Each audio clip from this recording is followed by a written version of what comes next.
Hello and welcome to the Emmy Awards. I'm your host, Emmy Cardinale, and this is my podcast where I talk about what I've been watching or rewatching once a week.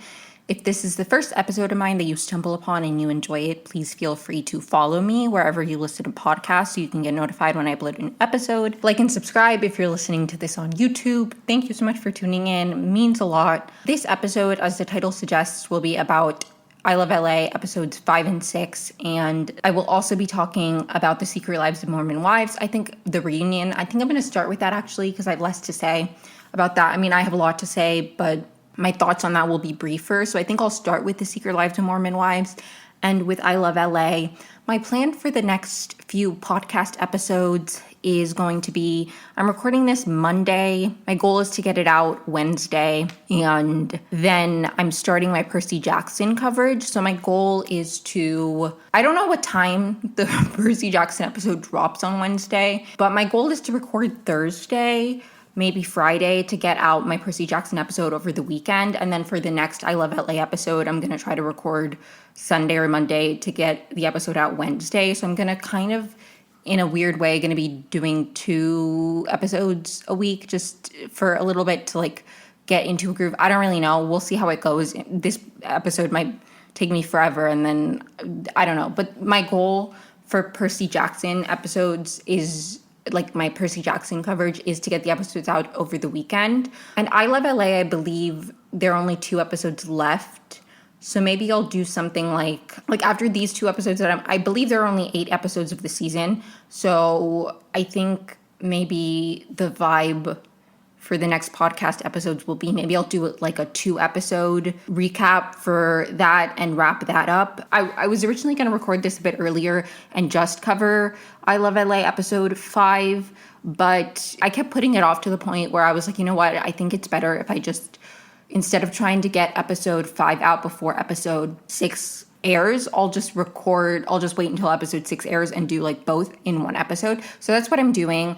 And my goal is to get this out before the Percy Jackson episode. So my next podcast episode will just be about Percy Jackson. And then I'll do like another, I think my goal for the next few podcast episodes is to do like more smaller ones than stress myself out about like, I need to record when both Percy Jackson and I Love LA, because they're airing on such like different days in terms of podcast recording that I think in order to stress myself out less, I'm just going to record sooner. I don't know. I'm not making any sense, but the next few weeks for the podcast they are going to be busy, but in terms of like release schedules, I think I might be doing 2 a week. I don't really know. This episode, my goal is to have it out Wednesday or Thursday. And then for my Percy Jackson season 2, episode 1, if it's a 2-episode premiere, I really do not know the details of when that episode airs. Genuinely have no idea. But my next podcast episode will be covering the premiere, if that's 1 episode or 2 episodes, of Percy Jackson, the series, season 2. Super excited. I've been very, very, very anxiously anticipating this. So that will be what I'm covering. And then I Love LA wraps up soon. I also recently finished all of Hacks. I had only watched season 1 of Hacks, and I breezed through seasons 2 through 4 all within like a couple weeks. And I do have a lot to say about that. But I have a lot to talk about in this episode and a lot of plans for the podcast for the next few weeks with Percy Jackson coming up and wrapping up my I Love LA season 1 coverage and all that stuff. So lots of fun stuff that I'm podcasting about lately. I'm really excited. So thank you so much for tuning in. I hope you enjoyed the episode. Like and subscribe, share with a friend, all that good stuff. I did originally, when I was mapping out the next few months for the podcast, I was like, well, there's a new, like Vanderpump Rules is coming back. Maybe I'll have stuff to say about that. I did watch the premiere. I'm not super invested yet. That's my only take on Vanderpump Rules so far. I'm not particularly invested. They didn't hook me with the premiere. There was like one girl on the cast who I liked. All the men I found insufferable. I'm not super vibing with the new cast, but I think there's just something, last little rant, and then I'll get into The Secret Lives of Mormon Wives reunion coverage. Although this actually transitions really well into talking about The Secret Lives of Mormon Wives. I think there's something so beautiful about like reality TV of yore, like old reality TV before influencing was really a thing, because it's like the people on Vanderpump Rules, they had aspirations to be artists, right? Like they were models, actors. That was the vibe of Sir. I believe it's Stassi says in the premiere. Maybe it's Sheena. I don't remember. But like somebody in the pilot episode of Vanderpump Rules says all the employees at Sir want to be actors or models, and all other restaurant employees want to be employees at Sir, something like that, along those lines. So like obviously they had aspirations, but it was different, if that makes sense. I don't know. I'm not vibing with them yet, and it's not necessarily because they want to be influencers, because I have nothing against that, but it's just like, I don't know. I think there's something about a reality TV show in this format specifically for me that's like I'm following your lives, where it's like a Housewives-esque show where it's like, well, I don't know. I don't have anything articulate to say. I'm not vibing with it yet. Like the Secret Lives of Mormon Wives, that felt so compelling because they already were influencers and they already had that charisma, and that was already carried over into a platform. And I'm not saying that if you are not successful as an influencer, you can't be a good reality TV star. I'm not saying that in any capacity. I think the influencer sphere, the content creation sphere, is so oversaturated that somebody could be genuinely very funny and compelling and interesting and not have gone viral or had a lot of success. For example, I think I'm a great example of this. I'm kidding. But like, I genuinely think I'm very funny and entertaining, and I think this podcast is amazing and super fun, and I love doing it. I don't know. Okay, so moving on to the Secret Lives of Mormon Wives Season 3 reunion. Sorry for that extremely long-winded intro and mini Vanderpump Rules conversation. The Season 3 reunion was a lot shorter than I thought it was going to be. I think Season 2's reunion was longer because Season 1 didn't have a reunion. So there was a lot that they had to condense, like they had to cover in the Season 2 reunion.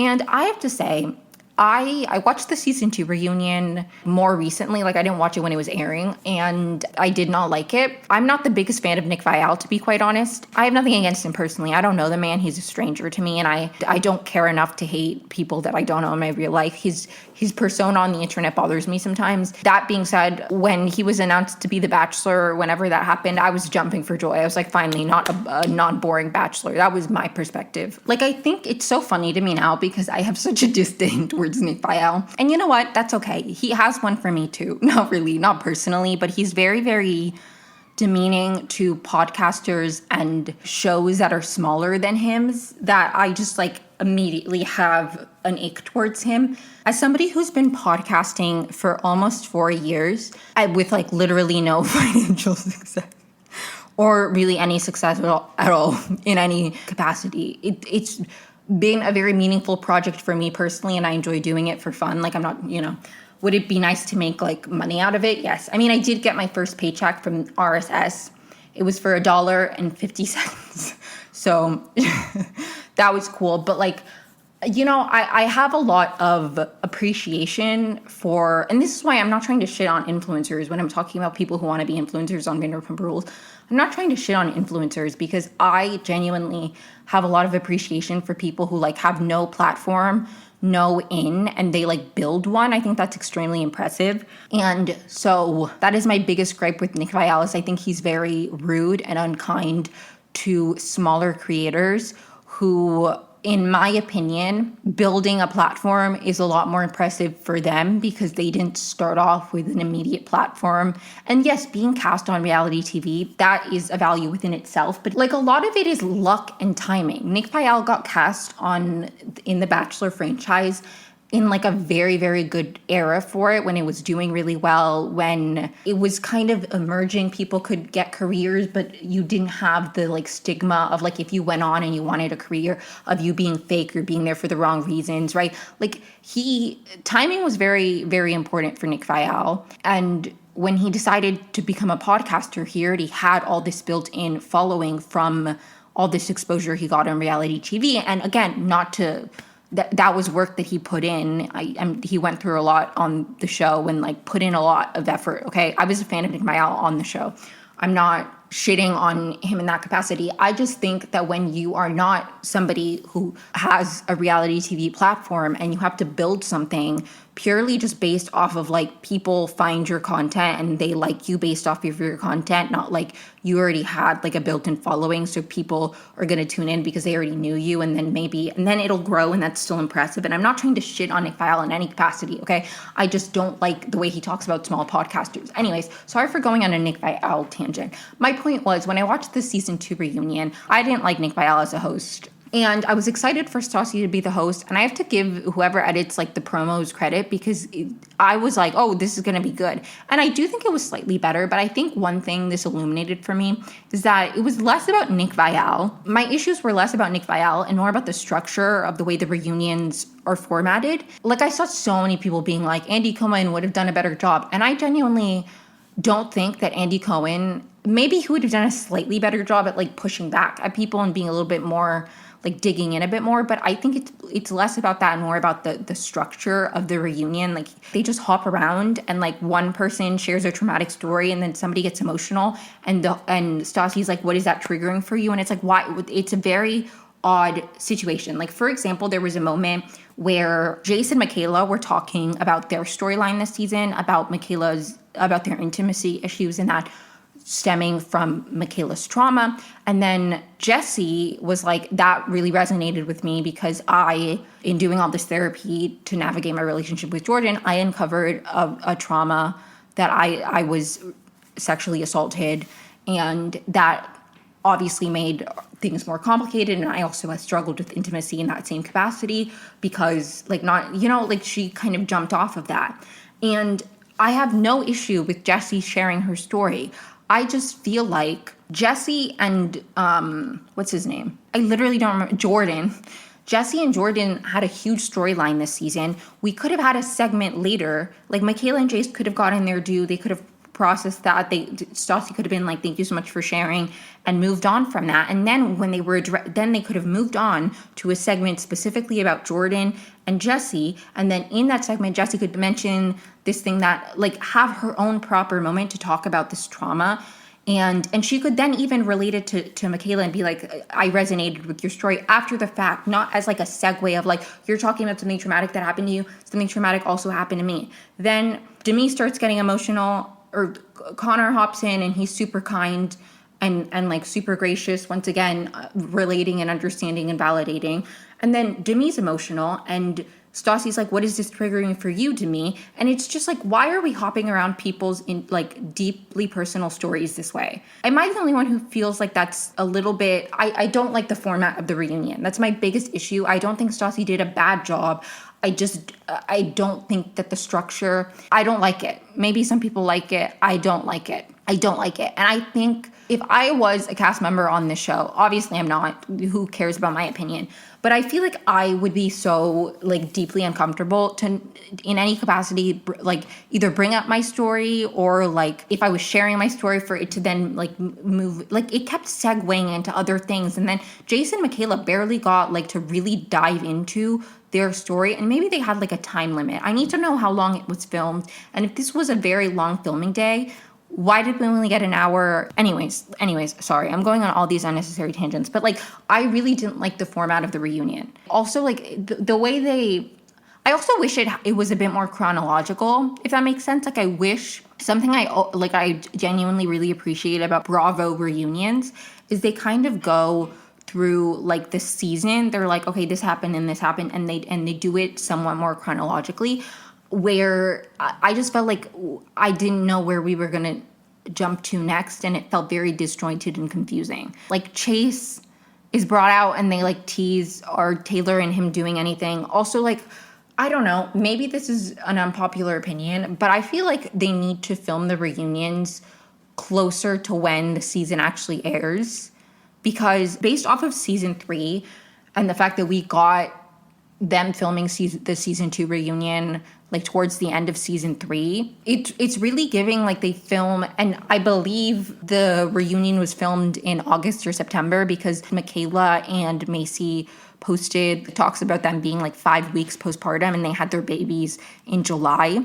So I believe it was filmed in like late August, early September. So that was before Taylor was announced to be the Bachelorette. Like, I feel like they need to film the reunion a little bit closer. And I understand that, like, Taylor was going to be the Bachelorette, so, like, But they could have filmed it like in October. Why? I don't know. They should have filmed it late October, in my opinion. I really didn't like the format. It was entertaining though. It was entertaining. I didn't get bored. I was locked in the whole time. The conflict was really good. The part that bothered me the most about the reunion is, once again, the Demi of it all. I have such a complicated feeling towards the Demi storyline because I think fundamentally it's very dangerous to have this kind of rhetoric about sexual assault of like their questioning of Demi, because a lot of the things that they take issue with, I'm like, people do react in like weird ways when they're in these weird situations. For me, that's never been my issue with Demi. My issue with Demi is really the way that she talks about her experiences in relation to other people. That's where Demi really loses me and begins to frustrate me, because I feel like there's a much more, like there was a way that she could have just been like, hey, I went through this. We're both public figures. I didn't want it to get out because I was going through all these things and I reacted weirdly because I was so stressed out emotionally and like acting in fight or flight because of the weird situation that I was in, and the fact that like I was worried it would look bad and I didn't want to, like, she could have framed it in so many different ways that was like, Macy, how would you feel if somebody commented that? Like, that's not appropriate. That is my biggest issue with Demi. Like, I really, really became irritated in that whole situation when she was trying to be like, Macy, how would you feel if you got slapped or whatever, direct quote, and then you said that you loved him, and people were like, well, why would you say you loved him? And it's like, you can communicate a sentiment that like people who are victims, people who are in traumatic situations, act weirdly to the outside eye. You can communicate that without saying, how would you feel if you were in my shoes and somebody was questioning you? Because the two are not the same. The two are not the same. It really, really just like grinds my gears.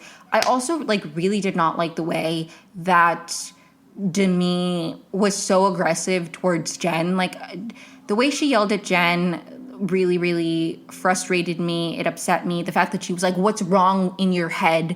I have such a hard time with Demi. I really do. I really do. And it does make me sad that Marciano is suing her for defamation, because I just hate this era we're in where people make accusations and then they're sued for defamation, because I hate it. Like, the thing is, for me, if I was advising Demi, I would say what you should say is, I shouldn't have compared my situation to other people. I understand that from the outside looking in, it might be confusing, but the reality of these situations is that a lot of the times it doesn't make logical sense because your brain is not reacting logically to the perceived threat. And as women, we are taught to not be difficult. Fawning is a very real response. Like, there are so many logical, valid ways that she could communicate what she went through and her thought process, and like why it might not be confusing. Because all of those things are true. All of those things are true, that people who are victimized in certain situations do placate people. They do sometimes go back. They consensually then initiate some kind of encounter with a person who non-consensually assaulted them. Well, that's an oxymoron. You can't consensually assault somebody. But like, it's not uncommon that somebody will pursue a relationship, do something consensually with somebody who violated their consent earlier because they're trying to rewrite the narrative in their head. It's not unfathomable and impossible that Demi could have reacted in a way that appears odd to people on the outside while genuinely having been a victim. That's not weird to me. That's not impossible. That is completely plausible. My issue with Demi has always been the callousness with which she talks about other people's experiences. The inability to say, I understand how this might seem odd to some people. I think there's a way that you can be dialectical about things where you're like, I was doing the best I can in the moment, and I understand how it doesn't make sense to other people. You know what I mean? The part where Demi loses me is like the black and white thinking. She's like, well, you can't, like, there's no, I understand how from the outside it looks odd that I was doing this. You know what I mean? That is where Demi loses me. And also, my biggest issue with Demi is that outside of this whole Marciano situation, there were a lot of problems that the women had with Demi, and now the only conversation has been either Demi's lying about this and she's horrible for lying about this, or the women don't believe Demi and Demi was a victim and the women don't believe Demi. Like, I literally saw, she did like an interview, and the person giving the interview question was like, a lot of your issues with the women stem from the situation with Marciano. That is factually not true. These women have issues with you for a reason. And because they have issues with you, it's easier for them to discredit you. If somebody's wronged you many, many times, and to you, they appear to be a liar. They appear to be unreliable. They appear to be like malicious in certain moments, completely insensitive to your own feelings or anybody else's feelings. Like, there are a lot of character traits of Demi's that the other women probably feel about her that make Demi is lying about this make sense. The issue isn't that they don't believe Demi. The issue is that they have problems with Demi that make her being a liar seem more plausible to them. The moment where Demi, I really, really began to be very, very confused about her was when they were relitigating the situation with Chase during press, because she was so adamant that like he touched me and that was wrong, end of story, that it like really, there's nuance though. There is nuance. He touched you and that wasn't a shove. He touched you and it wasn't appropriate to tell Brett he put his hands on me. You know what I mean? There's no distance and ability to be like, I was upset in that moment and I was uncomfortable with the way he touched me. And I understand that I escalated the situation unnecessarily. And I understand that my words matter and I shouldn't go to my husband and say this man put his hands on me when he brushed past me and poked me. Even if in that moment the poke felt like it was something bigger, the facts of the situation are that he did not cause me physical harm, so I should not have framed it as if he did. You know what I mean? Anyways, sorry. It did really anger me when, like, the way she spoke to Jen, the fact that Zach tried to be like, hey, can you please speak to her respectfully? Demi is like, I'm going to speak to her how I think she deserves to be spoken to. Like, to me, I just don't like her. However, me not liking her, to me, is not factor at all in whether I believe that she experienced some kind of unwanted touch. I don't like Demi. I have to be honest, I don't like Demi. She rubs me the wrong way. I don't enjoy watching her on TV. I'm not a fan of hers. And I don't think that automatically means that she's lying about Marciano. And the moment, well, not the only moment, because the moment where she said to Macy, like, once again, tried to compare her situation to Macy, that irritated me. But then also when she said to Jen, you don't understand this because you haven't been sexually assaulted, have you? And Jen goes, I actually have. I just haven't talked about it. That was so unbelievably inappropriate. And again, this is where Demi loses me. It's like you speak to people with a callousness that really, really, I don't like it. I don't like it. I'm also just somebody who, like, I think words matter a lot. And it's genuinely a struggle I have on the internet because I'm like, I'm not the fact check. I don't need to like comment things, but like I will literally see situations where people will like, most of the time, honestly, it's just about TV, because when there's like genuine misinformation, thank God people will already correct it. But like sometimes I will see somebody talk about a scene in television or a situation and they're like, they use a word that to me, I'm like, that's not factually what happened.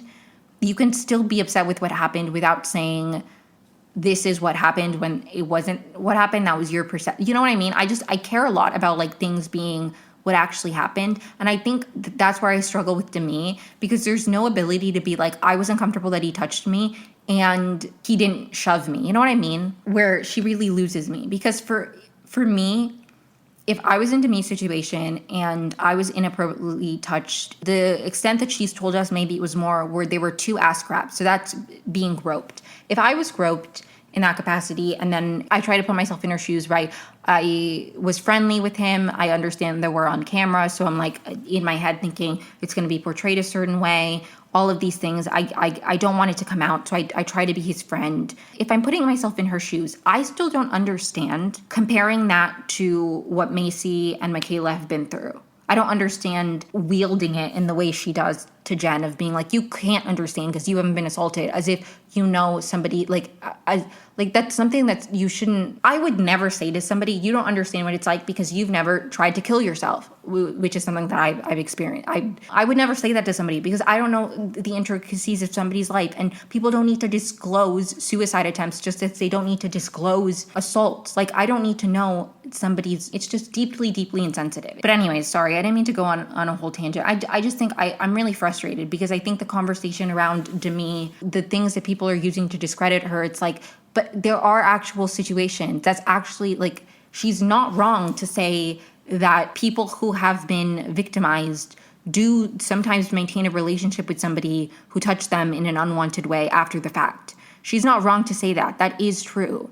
That doesn't discredit her. It's hard because I understand why Demi is like an unreliable narrator to people, and I understand why people don't like her because I don't like her. But I also think the way that people are talking about her situation, it does miss a lot of like the reality of the way that people do react weirdly in weird situations. I also think that she is talking about it in a very ineffective way as well. Also, okay, sorry. I went on this whole tangent and I forgot to mention this, but in the moment that I mentioned earlier where Jesse opens up and then Connor speaks and then Stassi's like, Demi, what is this triggering for you? Demi says, this is triggering deep wounds for me about things that I know that I've experienced, but I haven't uncovered yet. And it just, the way Connor talked about it, it felt like little me was getting a hug. And I don't mean to disbelieve anybody, but I'm like, what does that mean? Demi very often says things and I'm like, I don't actually know what you're talking about. And I'm not saying that I'm owed your deep personal trauma, but it's like, what do you mean this is triggering deep wounds? I don't understand. I'm very, very confused. Stuff that I know that I've been through, but I haven't uncovered. If you haven't uncovered it, then you don't know that you've been through it. It also feels a little bit like somebody just opened up that they uncovered a memory and you're saying, I know that I've been through stuff. And it's like, I don't know. And I don't remember half of my childhood, okay? Maybe I have stuff that I need to uncover. I would never say I know that I've been through stuff if I haven't uncovered it yet in therapy. The way she talks about things just really, really confuses me because it's like, what does that mean? What does that mean? It triggered a deep wound. A deep wound that you were abused in that way as a child, or a deep wound of not being believed because you grew up in an environment where you were like very constantly invalidated. Because I understand that. I understand not feeling believed and really feeling deeply misunderstood and being defensive of your reality and your feelings because you feel like you were constantly told, you're like, I'm upset, and you're told constantly there's no reason for you to be upset. Like, is that what you're talking about? I just don't understand. Anyways, I do wish her well. I'm sad she's getting sued. At least she has money to defend herself, because being stuck in a legal battle with no recourse sounds like hell. So at least she has some kind of financial stability to support her. I also hate Brett. I hate Brett. So I have such a hard time because I don't like Demi. And I also think the way that some people are talking about her allegation, like the allegations, isn't okay as well. You know what I mean? Does that make sense? But anyways, was there anything else I wanted to talk about with the reunion? Oh, there was. Okay, sorry, very briefly. Or not briefly, who cares? I have all day. When Dakota came and they sent all the women back, that pissed me the fuck off. Like, why are you doing that? So annoying. I appreciated we got more info about the timeline because it was very unclear. Dakota and Taylor have broken up so many times that it's like, when did this happen? It was very, very, I really appreciated finding out that like this happened in one of the times when they were on a break early on. It was when she was pregnant. That really does change things because I thought maybe, like obviously they were on and off, but then after they had she found out the Jenna stuff, they like broke up more solidly and they were apart for a longer period of time. I think for like a year before they rekindled at Stagecoach, before she ultimately found out this and then ended it for good. I think if it happened in between that time, it would still be inappropriate because of who it happened with, but I think the timing is extremely important because the fact that she was like either pregnant or very recently postpartum, they were up and down. And also, and I believe I was talking to my sister about this, so if she said this and I'm not trying to plagiarize her, but like if Dakota is telling you, like if you're Taylor and Dakota's telling you, I want to get back together, I want to get married, like let's be a family, while at the same time betraying you in this way, like that is the point. It's not like they're broken up and he is also like, I don't want to be with you, you're both broken up, you agree. You're broken up, but he is telling you that he wants to get back together and he wants to marry you and you know what I mean? That is the part that's like, then you can never really believe if you're in a relationship that he's genuinely in it, because he was telling you that he wanted to be in it and he was committed to you and he wanted to get back together with you while also doing all of these things. So it's like, it's about the moment where it happens, you know? It's like, maybe, yes, they weren't technically together, but it's like, if things are rocky and we've been on and off and the whole time you're telling me that you want to be on again while you are doing this, then there is no reality in which I will feel comfortable being in a relationship with you, because I'll be wondering the whole time if your words actually equal your actions. You know what I mean? Like, there are a lot of layers to it. And I'm glad that they're done. Again, I wish this was recorded a little bit later because it's like we got a very brief voiceover that Stassi mentioned that clearly it was off base and it was meant to be like, oh, we talked about this in the reunion, when clearly they didn't, because she mentioned it to Dakota, like, your relationship with Taylor has been so on and off. Now she's going to be the Bachelorette, and that was set off face, so that was definitely recorded after the fact. We couldn't have had Taylor's going to be the Bachelorette at the reunion. I wish that was talked about, but sorry I talked about the Demi stuff for so long. I just have so much to say about it. I think that's all I wanted to say about The Secret Lives of Mormon Wives Season 3 reunion. Moving on to I Love LA, episode 5, I believe is where I left off. So last I left off, Charlie had met a guy named Lucas, and he was going to be his stylist. He's like a Christian guy, and that's where we pick up episode 5. Maya is still... Anyways, if you've been listening to my last episodes, you know the characters and where we left off, sorry. Episode 5 is called They Can't All Be Jeremys. The episode opens with Maya and Dylan, like, walking down the street. They're, like, on a bridge, and a cop passes by, and then Maya says that she thinks they should get a gun. He's opposed, period. I love Dylan. And then she suggests a Birna, I don't remember how it's pronounced. I write my notes and then I forget what they said in the episode. It's a non-lethal pistol and you need like security guard training to own one. And then she pulls up her phone to like show him and drops her phone. And he's like, this is exactly why we can't have a gun, because if that was a gun, you would have just shot me. And she's like, no, but I wasn't treating it like it was a gun, okay? Now I'm going to pretend. And she pretends her phone's a gun, and they, like, struggle for it, and she drops it off the side of the bridge. Some guy gets it, and then he threatens her. Like, we don't see the guy, but, like, he has an actual gun because we hear gunshots, and they run. And she loses her phone, and then the title card, I Love LA. At Alyssa 180, Maya is negotiating a brand deal with Kia for Tallulah. She's, like, doing a great job negotiating. I enjoyed this. I liked seeing Maya in her element. She and Courtney, her colleague, celebrate after at Alani's place. Tallulah and her girlfriend, Tessa, the chef. I mentioned the chef. I don't remember if the chef was in the last episode or just in episode 3. But anyways, whatever episode the chef was in, her name is Tessa. Apologies to her for not knowing her name. I believe they only called her cute chef in the first episode she was in. But anyways, Tessa, they're in bed. Tallulah's talking about Hannah Montana and how the part where Miley took off her wig was like big for her. She's getting chills thinking about it. Real, me. So true. That movie always stressed me the fuck out because I was like, okay, now everybody knows she's Hannah Montana. The fact that they did address it in the show when she actually finally reveals that she's Hannah Montana, like on a global scale, it is brought up that like all these people in this town kept it a secret, which is fun. But that stressed me out so much when I watched it because I was like, okay, it's out now. Something I think is so funny, and I loved this as a kid, and I still think it's funny, is that they had like a bit where like the president knew who Hannah Montana was, as if it was like an international secret. That cracked me up. Anyways, Maya is calling Tallulah, but she sends it to voicemail. And then after Tallulah's in the kitchen listening to the voicemail from Maya, it's about the Kia deal. Tessa comes out of the bedroom. Tallulah's making her coffee. And then Tessa's like impressed by the deal. It's like $30,000, I think, or something for a couple posts. And she asks if Tallulah can drive. And Tallulah says she's driven before, but she doesn't know how to drive. Whatever that means. Alani and a man named Garrett come out into the kitchen from like their bedroom or whatever, or Alani's bedroom. It's not Garrett's bedroom. Anyways, Tallulah asks Alani if she can teach her how to drive, and Alani's super excited. She says that driving in LA is like the one thing she's mastered. Tallulah asks Garrett if he wants to stay, and he's like no, and he heads out. And once he leaves, Tallulah's like, so... And Alani's like, yeah, we're just casual. And then he comes back in. He comes back in quickly, forgot his bike lock, and then he leaves again. And Alani clearly really likes him. Back at Alyssa 180, Maya and Alyssa are having lunch. And Alyssa says that Maya's work ethic reminds her of herself when she was her age. She tells her that Alyssa 180 is going to be featured in Forbes. Then Courtney briefly comes in to ask about a vacation request, and then when she leaves, Alyssa's like, poor Courtney, hopefully she finds somebody soon. Like, they're basically saying Courtney is old, well, not old, but Courtney is single and depressed. Not depressed, they think it's sad that she's single. Maya says that they're so lucky to have great partners, like she and Alyssa are... What's up?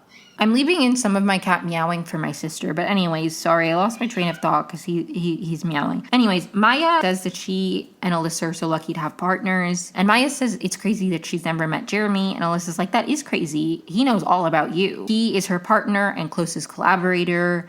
And Maya's like, it must be nice to never have to stop talking about work.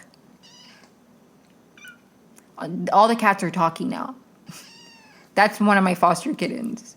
Cat ASMR. Anyways, Jeremy knows all about Maya. He is Alyssa's partner and closest collaborator. And Maya's like, it must be nice to never stop talking about work. Alyssa's like, he's a music producer. Ask him his opinion on a lot of stuff. Maya says that Dylan does some music stuff too. And Alyssa's like, we should double date. Tomorrow night, Jeremy loves to cook. Come starving. Tallulah and Alani are in the car and Tallulah's driving. And Alani says that people in LA get into an accident every 6 months. So when it happens, she shouldn't freak out. Tallulah's like, I don't want to get into a car accident. Why would you say that? And Alani's like, no, it's okay. That just means you're safe for another 6 months.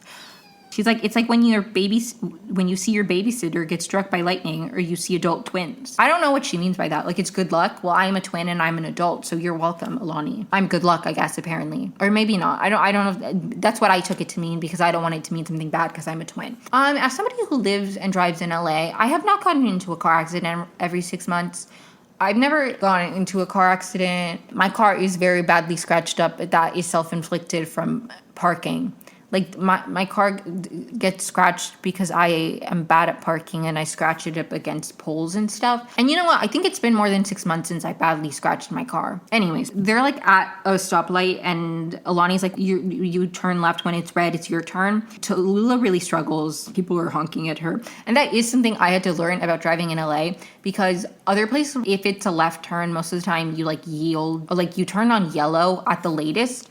Or there's like a arrow. When I moved to LA is when you're at a red light, like a couple cars turn left on red. That was new to me.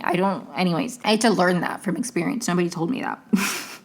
That's not in the driver's test because I did have to take a driver's test to get my California license. Anyways, Alani, meanwhile, while Tallulah's driving, right now they're at a stoplight. Alani's checking her phone and Tallulah asks if it's Garrett. Alani lies and is like downplaying how much she likes him, but Tallulah can tell. And she wants to help. Alani texts him. Alani's like, he's a fuckboy. And Tallulah says, he's a fuckboy now, but you just have to make him like obsessed with you. And then Alani replies, you're right. I need to stand in my motherfucking power and text him right now and tell him how much I care about him. Which was so cute. I love Alani. She's my favorite character. I love her. Tallulah's like, no, what are you doing? She grabs the phone from her and she says that Alani needs to be mean and trick him. Cars behind, meanwhile, are honking. Tallulah doesn't want to make a left. She's like, I want to make a right. She and Alani switch. And I have to say, I'm a team Alani. And maybe this is why I just wouldn't want to date a man. Because I don't want to have to, like, be mean to you and trick you. Okay? I don't have time for that. That's so much energy. Like, if you like me, you like me. If you don't like me, you don't like me. Can we stop with this, like, I'm trying to trick you and, like... Because that's annoying to me. I'm with Alani. She should just tell him how much she cares about him. If he doesn't like that, then he sucks and he shouldn't, you know? Because Alani, I would love to hear that from you, girl. Obviously, you're a fictional character, but you know what I mean? It's like, that's sweet. Why do we have to... And I understand then it's like, maybe Garrett's just not looking to be in a serious relationship, and he doesn't have to be. He doesn't have to be wanting to be in a serious relationship. So I'm overthinking this, but it's like, I hate this mentality of like, trick him and make him obsessed with you. It's like, that's so annoying. Anyways, Charlie is showing Lucas options for the Vegas residency. Lucas's friends are there, and they like pretend a little bit that it's up in the air, but Lucas quickly is like, it's been you the whole time. You're going to Vegas, and it's super, super cute. They talk about like Vegas. All their rooms are adjoined, I believe. I can't remember the word, but like they're all connected. All the rooms are connected, so you can easily check in with an accountability partner. And Charlie's like, what's an accountability partner? And they explain that they keep each other accountable when they're having sinful thoughts. Most of the time, it's pornography addiction. Like if one of them's thinking about going to one of those websites, you know, they text each other. One of them texts like literally in that moment, and they all hug him and comfort him, and it's like super nice. Tallulah and Alani are in the car now. Alani is driving, and Tallulah is helping text Garrett. She sends him a nude of Alani, and is like playing hard to get. He responds and is like, what are you doing? Alani's like, well, I'm not doing anything. And Tallulah's like, no, you replied busy or something like that. Or like, oops, that wasn't for you. I'm busy, whatever. She's like playing hard to get. And Alani's like, but I'm not busy. I'm free. And it was like so cute. I just love Alani. In playing hard to get, then Garrett asks Alani on a wine date for the next day. So it worked out. I'm like, I mean, I guess it's better. It's like a more formal date instead of just like I don't know. I just hate all the back and forth. I hate all the games. It's like, that's so annoying. Why am I trying to 3D chess being in a relationship? If I was going to do that, I would just go on The Bachelor. Like, if I wanted to play the game of love, I would go on a reality dating show. Because then I would actually feel like I was doing something. Like, that would be fun for me, you know? It's like, in my real life, it's like, this isn't a game. There are no cameras. Nobody's watching me. I'm just entertaining nobody. Sorry. At Maya's place, Charlie's there, and Maya's like pacing, stressing him out, and she says that she needs to get her steps in. Dylan brings him a drink. Charlie has a bag of wigs. He's going to a wig party, and Maya says that they can't go. And then Dylan jokingly is like, we can't go because we have a dinner tomorrow. And she's like, don't joke. Alyssa finally sees her as a peer, and if Jeremy likes Dylan, they'll be couple friends, and that'll lead to Alyssa asking Maya to be in Forbes with her, and Dylan is like, dads at the school love me. And Maya's like, this is different. He's not one of the dads at your school. He has to talk about music. Maya told Alyssa that Dylan is a songwriter, and Dylan's like, I wrote one song one time for Mrs. Atwell's second graders, and it was about like trash, pick up your trash. Maya was like, and it worked. Now they pick up their trash. It was a hit. That was funny to me. I love Dylan as a character. Charlie, it's like the morning now. Charlie's hooking up with somebody post-wig party. He's in his wig, and then he gets a text from Lucas to work out with his friends. And he's like, I need to go. The guy he's hooking up with is like, why? Just say no. And he's like, no, if you turn on pop stars, they'll turn on you. If you say no to a pop star, they'll turn on you. He shows up and they're like on a trail. They're helping one of their friends train for a half marathon. They're going to go do warm-up sprints. And he's like, yeah, warm-up sprints. And then he moves a little bit and he like vomits everywhere. And then they're all like, are you okay? And he's like, you can make fun of me, like, gross. I get it. I'm super gross. Like, you can totally make fun of me. And they're like, why would we do that? And Lucas sends his friends away, and he's like, I'm going to stay with Charlie to make sure he's okay. And he's like super nice to him. He's super nice, and he's like, I'm used to people making fun of me. Like, that's how my friendships are. And he's like, well, that's not the kind of friends we are. And it's like, it's very nice. It's a very sweet moment where he's expecting a reaction, but he doesn't receive that. He receives like a kind reaction. It was very sweet. It was very sweet. I enjoyed it. I appreciated it. Lucas is really sweet. He's like, I would invite you to go ATVing later, but you're precious cargo. As he's walking away, he's like, random thought, you rock. And then he adds him to their accountability squad group chat, which was sweet. It was sweet. Maya and Dylan arrived to Alyssa's house. Jeremy, who's played by Ben Feldman, who, by the way, went to my high school, not at the same time I was there, obviously. But when I was on the school newspaper, somebody on the newspaper did interview him. Not me, I wasn't there, I didn't meet him. But I did hear, when they were transcribing the interview with him, I heard most of it. Not most of it. I don't know how long it was, but I heard some of it while she was transcribing the interview. Do I remember it? Of course not. This was like a decade ago. Well, probably like 8 years ago. I don't know. I believe I was a senior. Does it really matter? Not really. Anyways, moving on. But he did go to my high school. And I did watch Superstore just because he went to my high school. And I liked him on Superstore. So anyways, go Bulldogs. Jeremy and Alyssa tell the story of how they met. They were like in public and they both wanted to say something, but they didn't know what to say to the other. And then Alyssa said something about the music and how much it sucked. And he was like, yeah, I know. I told the person to cool it on the cello, but I was just a producer. So basically it was like one of his songs or whatever. Dylan asks if Jeremy's met Rick Rubin. He's like, I'm sure you meet a lot of celebrities. Have you ever met Rick Rubin? And he's like, yes. And then Jeremy asks Dylan if he's read Rick's book. And Dylan's like, that's next to my list right now. I'm actually reading a book about the rise of the Third Reich. And Maya's like, let's not talk about a book about Hitler, which was so awkward. I just feel like Maya and Dylan are not compatible. They're not. And I'll get, like, episode 6 was really rough for Maya and Dylan. And I feel like so stupid, like egg on my face.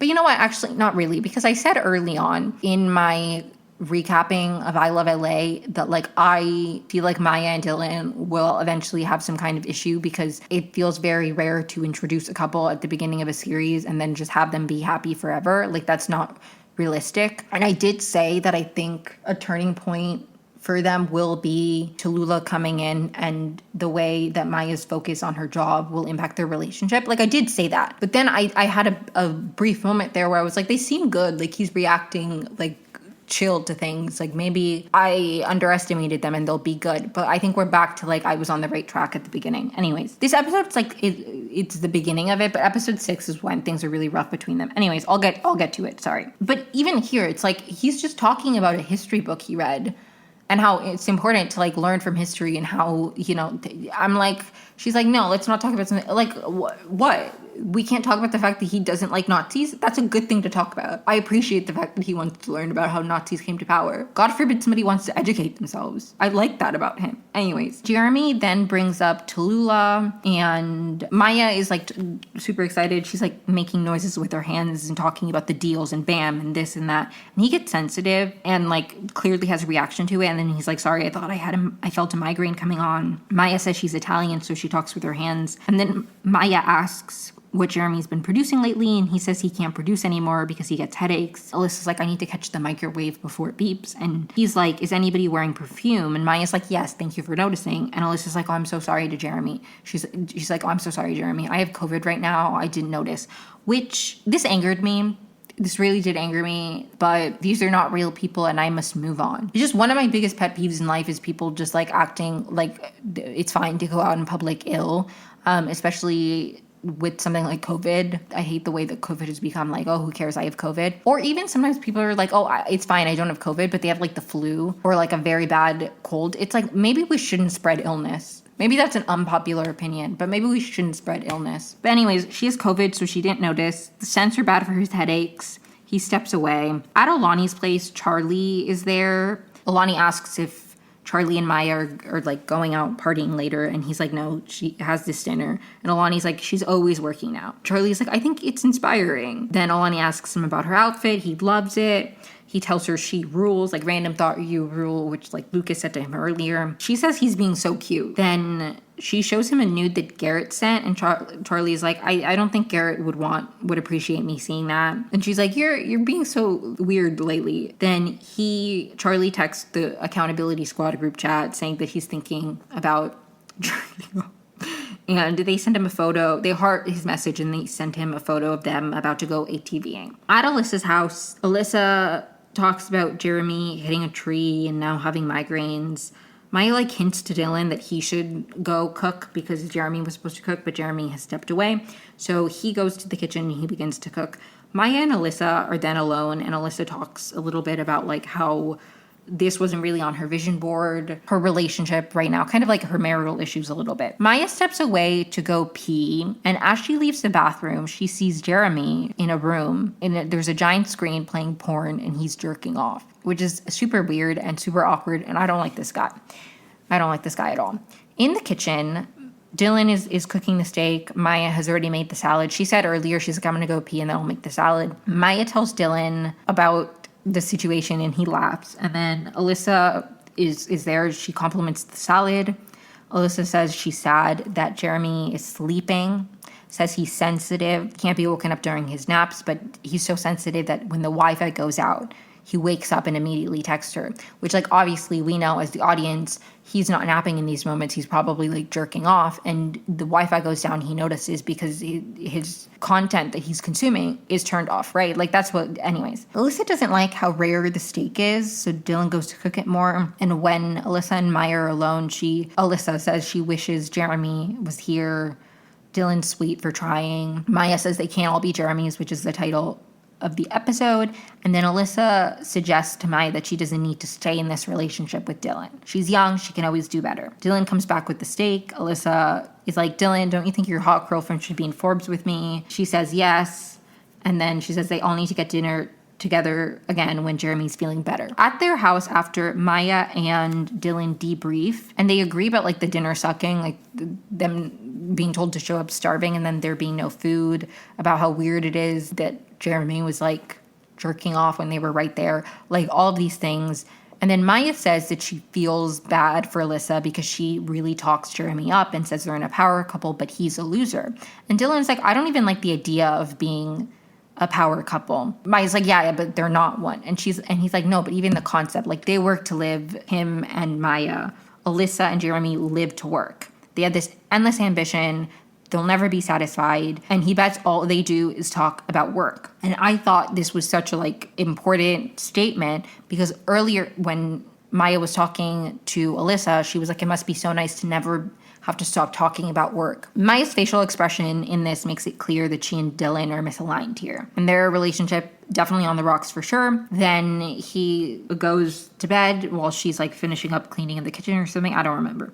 And she's scrolling on her phone and she sees news that Lucas was found dead in an ATV accident. R.I.P. Really, really sad. Genuinely, was not expecting him to die. And that was sad. That was sad to me. I'm so sorry that he's dead. This actor, the first time I saw him he was in One Day at a Time. And I really liked his character in One Day at a Time. He and Elena like had a, like obviously they didn't date, but then she told him that she was gay. And he was like, you know, this has inspired me. I'm going to finally tell my family that I'm vegan or something. I love that. That was so funny. And I liked him in that show. So I like this actor. Anyways, sorry that he's dead. The actor is alive and well. God bless. Episode 6 is called Game Night. So Maya and Tallulah are at a photo shoot for Ritz. They're being touched up by, or Tallulah specifically is being touched up by like makeup and everybody, and they're like joking about how much the guy's like into her. Then Tessa calls Tallulah. Then a Ritz employee, like representative, comes, checks in, asks if everything's going well. He's like, oh, is she calling her girlfriend? Then Maya's like, no, her girlfriend actually. And the Ritz representative loves that Tallulah is queer. And she drives off in a golf cart, and we see a shot of Maya on the set. And then it cuts to the title card. I love LA. At the Forbes photo shoot, Maya shows Alyssa the Ritz ad, and she's impressed. Then Maya asks if she looks like Nancy Pelosi with her glam and everything. And she's like, only if you're both bosses. They're getting ready to take the photo, and the reporter asks about IME, which is Alyssa's former workplace, like if her current workplace, starting Alyssa 180, was a reaction to her previous experience with IME. And you can kind of tell that this flusters Alyssa because she begins to not really be able to respond cohesively. So Maya like steps in and gives a quote about how when she was in college, a lot of the marketing, like a lot of the agencies were very much boys clubs, and Alyssa 180 was like a nice change. Courtney comes in with a message for Maya, like a little card, and it's something about meeting. It says like, hi Lewinsky, obviously a reference to Monica. Meet at 2 p.m. in this restaurant by somebody named Ben, and Maya lies that it was Dylan asking to go to lunch with her. Tallulah, Alani, and Charlie are going to Lucas's funeral, but the funeral is full, so they send them to the overflow church, which is rude. And Charlie says, I can't believe they put us in the second overflow area. It's very insulting. It's like I was on the jerk-off thread. Like, who among us was on the jerk-off thread? that cracked me up, I'm not gonna lie. Someone named Andrew comes up to Charlie, it's his ex, and says it's a shame, asks if Charlie knew him personally, and Charlie's like, yes, I was his stylist. And then Andrew's like, oh, I didn't. Richie did. He came with this guy named Richie. Alani says hi. Clearly they have history. Tallulah introduces herself. Then Andrew says he's moving to New York. It's awkward and tense, and once he leaves, Tallulah's like, that's Andrew. Like, clearly, if he's a character that they referred to earlier in the series, then I missed that, but obviously they've referred to, like, they've talked about him before amongst themselves as characters, because they all knew who Andrew was. I mean, Alani knew him because I imagine he's an ex of Charlie's. Anyways, Tallulah's like, that's Andrew, he saw it. And Charlie's like, it's weird that he approached me at a funeral. Like, why would he do that? And then Tallulah's like, I thought you weren't serious. And Charlie's like, we weren't serious, but we were like unserious for a large amount of time. Like, clearly there were some feelings there, which I understand. I think sometimes it's like you weren't serious, but it's like if you were involved for a long enough period of time, it's like it's serious in some capacity, even if it's not serious, you know? They filmed a sex tape together. And he says that when he dies, he needs them to go to his apartment and burn it to the ground so no one ever sees that tape. Then he's like, okay, let's focus on the positive, like watching this funeral. The priest begins to give his speech, and he's like, this is boring. I'm ready to bounce whenever. Just someone serious. Maya's at a fancy restaurant with this Ben guy. We find out he's her old boss. She was his intern, hence the Lewinsky of it all. I don't like him. I don't like him at all. This conversation pissed me off. I hated Maya in this episode. I hated this man. I hated all of it. Maya has become my least favorite character breaking my silence. But he like assumes that Maya and Tallulah will be at a 4 May dinner because she's trying to make Tallulah a fashion girl, and that's like a big fashion dinner in New York. I just don't like him. It's very much like, well, obviously you would do this because like he like belittles the Ritz deal. I just don't like him. I don't like him. He makes a comment about Alyssa's old boss grabbing her ass and her tripping and falling down the stairs as a result of that. So I feel like that is, I hope we get a bit more insight into that. I think that's clearly we're getting more information about like what Alyssa's old workplace that was referenced earlier is about. So it seems like she was some kind of victim of something and it led to her starting over. And he says that sometimes people need to get hurt to like prove themselves or something along those lines. I don't like him. I really did not enjoy him at all. She is drinking a lot of wine and he is not drinking as much wine as she does. After the dinner, Maya calls Dylan and he's having his game night with his colleagues because she's like, oh, I got out of work early. And okay, also I said earlier that it's the Forbes photo shoot. I'm not sure if it was the Forbes photo shoot or if it was just a photo shoot for, I think it was for Forbes, but I can't remember if they ever said it was for Forbes. And now I'm like, maybe it was just a photo shoot. I don't want to assume that it was Forbes. It's just the last episode they mentioned Forbes. Anyways, not that it super matters. Just to be clear, I'm like, what if the Forbes photo shoot is in a later episode and I just said it happened now? Anyways, Maya calls Dylan, says she got out of work early. And he's having his game night. She's never been able to go because she's always at work. So she's like, great, I can finally join you. Alani, Tallulah, and Charlie are walking out of the funeral. Charlie's focused on how crazy Andrew was to approach him at a funeral. Then these girls pass them and shout out Tallulah. They're like, lesbians love crackers. They're like confused. Tallulah's like, do I just look gay right now? Like, what do you mean? Like, I'm sure they saw my Ritz commercial, but like, do I look like a lesbian right now? And then they happen upon a big mural of Tallulah and like Ritz, and it's like the rainbow flag, and it's so cute. I loved it. It was so fun. It says proud to spread queer stories, and Charlie's like, I know why proud is italicized, but why is spread? And Alani's like, it's like you spread something on a cracker. It was so cute to me. I'm sorry. Tallulah's freaking out about it. She's like wondering why Maya didn't text her. Apparently she did. Tallulah storms off. She's upset about this mural. Charlie's like, this is humiliating. He misses when people were homophobic, and he's like, I'm feeling homophobic today towards Andrew. And Alani's like, if you hate him so much, why do you still have a sex tape with him? And Charlie's like, I keep everything. If I threw away anything related to trauma in my life, I'd live in an empty apartment. Like, damn, real. Alani says that they should get rid of it now. Like, she knows that he said that when he drowned at the Americana, they should burn it then, but like they should just do it now. And he says she's right. And then he's like, wait, did your psychic tell you that I was going to drown at the Americana? And she says, I can't say. I love Alani. That's very specific, which the Americana literally, I mentioned this earlier, but if you just skip to the section, you wouldn't know.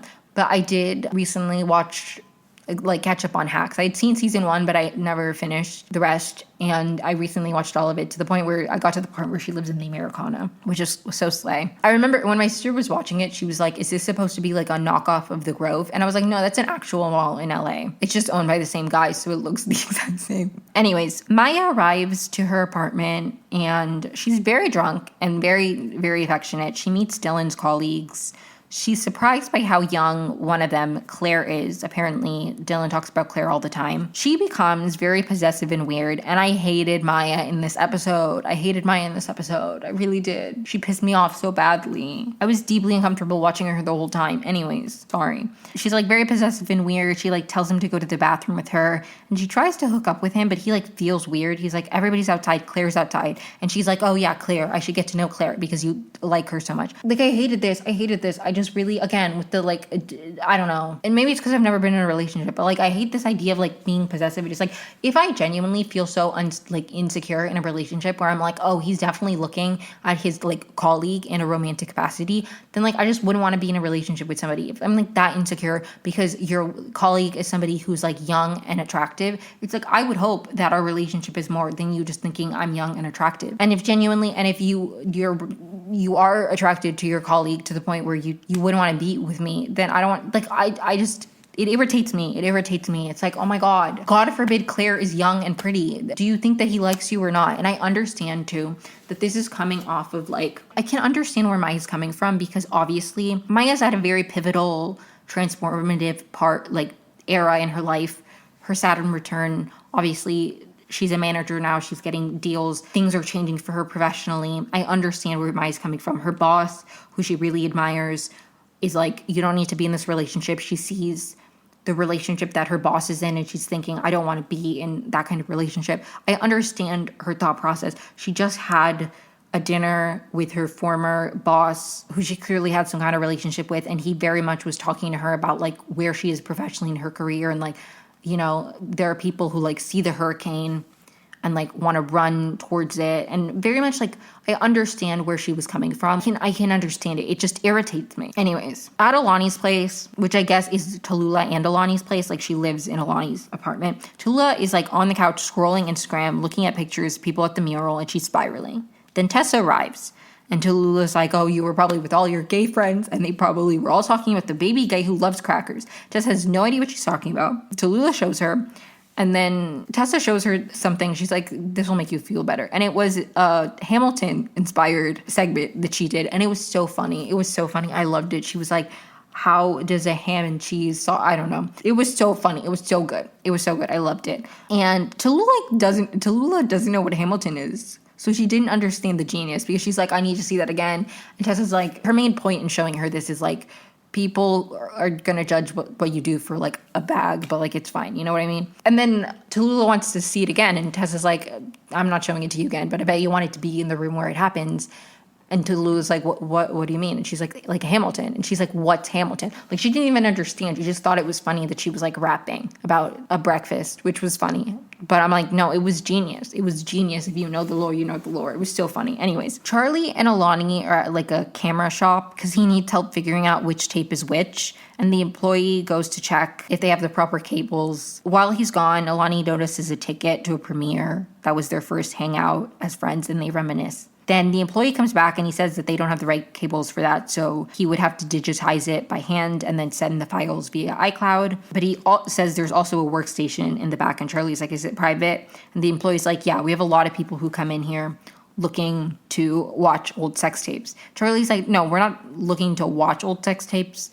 I just need to make sure which one of these is a sex tape so I can destroy it. They watch in the back, and the first tape they pick is the tape. Alani's like, okay, we don't have to keep watching. And they're like, no, let's watch a little bit. And then he's like, actually, can I have a moment? And Alani steps out. He watches a little bit, and then he texts Lucas that he's thinking about jerking off, and the text doesn't go through, and he starts crying. And this is actually, like, it was really sad. It was really sad of him trying to connect with this friend, and then it was sad. It was sad.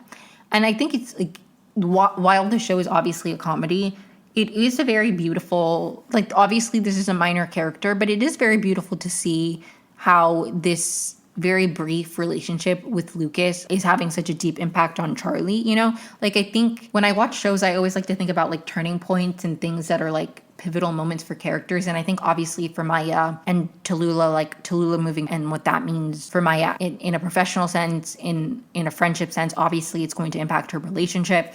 Like, that is a big turning point for Maya. I think meeting Lucas is going to be a very interesting turning point for Charlie. It already has begun to be one.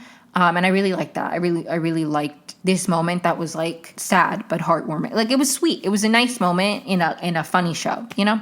Anyways, Maya back at their place is still being very weird at the game night, and she suggests playing We're Not Really Strangers. They're like, I don't really know what that is. And she's like, for example, one of the ones would be like, who here would you bury a body with? Then they all like it, and she's like, okay, I'll start. Claire, who here would you most want to fuck? It's very uncomfortable. She like insists that Claire answer, but like Dylan ignores it. Then she later corners Claire in the kitchen about this, and Dylan is upset with her, understandably. And I was too. I was also very angry at her in this moment. Tessa and Tallulah are at the mural, and they throw paint on the mural. And I was like, girl, you're going to be charged with a hate crime, okay? You're vandalizing a gay mural. Yes, you're gay. Yes, it's your mural, but they don't know that. They're going to think it's a hate crime. I knew that immediately, that was going to be where it went to. Anyways, a car pulls up, they run off and kiss. And I was like, this is so Tay-Van coded. This is like when they like killed a waiter and they ran off. They didn't run far enough though. They barely went around the corner. Maybe it was implied that they went a bit farther. I'm like, the sequence for Tay-Van, they were like running a lot farther. Anyways, if you know, you know. Maya, back at their place, Maya has changed. She comes out in a new outfit, but Dylan's colleagues are leaving. As they're leaving, one of them hands her a package that came for her, and another one mentions that she got an alert on her Citizen app that there was a hate crime in Silver Lake, an anti-gay hate crime. Maya, meanwhile, she opens the package. It was from Ben. It was about the hurricane comment, like for the hurricane. I don't fucking know. I hate this man. Then Maya and Dylan fight. He gets mad at her. He's like, it's like you're trying to make me angry. And she says, yes, you're hot when you're mad. And they hook up. It's an angry hookup. And she imagines her old boss while they're hooking up. I hated this. It made me so uncomfortable. I don't like them anymore. I know I talked earlier about how, like, I actually kind of like them as a couple. I don't anymore. I don't like them as a couple. I have to say I am kind of sad at the idea of them breaking up, just because I think Dylan would probably no longer be a character, because I don't know how he fits into the group beyond being her boyfriend, and I don't think that he should be her boyfriend. So I just imagine that he would not be a prominent character going forward, which does make me a little bit sad because I like him and what he represents, because he's kind of the only person. I wonder how they met. Like, I would like more backstory on how long Maya and Dylan have been together, how they met, like what their relationship has been like, because Charlie's in the entertainment industry. He's a stylist. Tallulah's obviously an influencer. Maya's her manager. And then Alani's like a Nepo baby. So they all kind of have a certain vibe when Dylan's like a teacher. And I'm like, how did you meet? He criticizes like endless ambition. He reads books about history. I'm like, he doesn't fit with this vibe. And I find that refreshing and enjoyable as a character, but he also doesn't fit in. So I'm like, if you know that episode of Friends after Ross gets married, like when he gets married to Emily doesn't want him to be in the same room as Rachel, and Rachel's like, I'm going to be phased out of the group. It's like your old friend Kip, I don't remember his name. I think it was Kip. Rachel thinks that she's going to be the next Kip. Like she'll be phased out of the relationship. She's going to be phased out because in reference to like an ex-boyfriend of Monica's who just got phased out of the group because he didn't have like the same connection, obviously. So that's what I imagine Dylan would be. Like, I'm like, he's just not going to be part of the group, which is unfortunate in terms of the TV, I appreciate what he brings, but I fear he's not like, but maybe not, maybe he would come back. I don't even know if it got picked up for season 2, et cetera, but I do anticipate the season ending with them breaking up. As soon as they're done hooking up, she says that she needs to text Tallulah, which just further feeds my prediction that at this point it doesn't feel like a prediction, but I did clock this early on that I feel like the main issue in their relationship, and I believe in the trailer for the next episode, it's like he says something about how ever since Tallulah came, she's been acting weird. So I do obviously think there's going to be, like, it's just feeding into it. But I think, again, this is a big turning point for Maya in terms of where she is in her professional career. So I think obviously there's going to be a huge disconnect between them. And that's going... I mean, it's already causing issues, but I think that is obviously going to be the breaking point. I just hated this episode because I'm like, just break up already. This was so deeply uncomfortable. Like, this was so unprofessional of Maya. I feel like on some level she's lashing out because she just saw her old boss. Or not lashing out, but she's like being self-destructive because she just saw her old boss, and I think on some level she doesn't want to be in this relationship anymore. But I really didn't like it. It really irritated me because I'm like, Claire being young and attractive doesn't mean that he, like, what are you talking about? He seems like not, like he doesn't have a wandering eye at all. I feel like she has a wandering eye and she's projecting that onto him, and it's annoying. And I know obviously it's supposed to elicit, like, I'm not supposed to like her in this moment, but I really, really, really didn't like her. And I'm sad because I feel like Dylan is just not going to be a character anymore. And I also understand why Dylan would be a character, because what relationship does he have to the others outside of being Maya's boyfriend? So I don't know. But I like what he brings to the show as somebody who lives in LA and doesn't work in the entertainment. I mean, I'm not a teacher. Anyways, those are my thoughts on I Love LA, and quite a long rant that I went on about The Secret Lives of Mormon Wives Season 3 reunion. Hopefully this episode is out sometime Wednesday. I believe in myself. I do think it'll be out then. Then Percy Jackson premiere season 2, my thoughts on that, recapping that, not just like sharing my thoughts. I am going to be recapping the show formally. That will be out sometime this weekend. And then mid next week, I'll be back with another I Love LA episode. Maybe I'll talk about hacks for the second half of that episode if the I Love LA portion is too short. I don't really know. I'll figure it out as I go. If the Percy Jackson episode takes me too long, maybe I'll just talk about the next 2 I Love LA episodes together instead. I don't know. I'll figure it out. I'll play it by ear. Thank you so much for tuning in. Hope you enjoyed the episode. Follow me wherever you listen to podcasts so you can get notified when I upload a new episode. Like and subscribe if you're listening to this on YouTube. Thank you so much for tuning in. Hope you have a great week.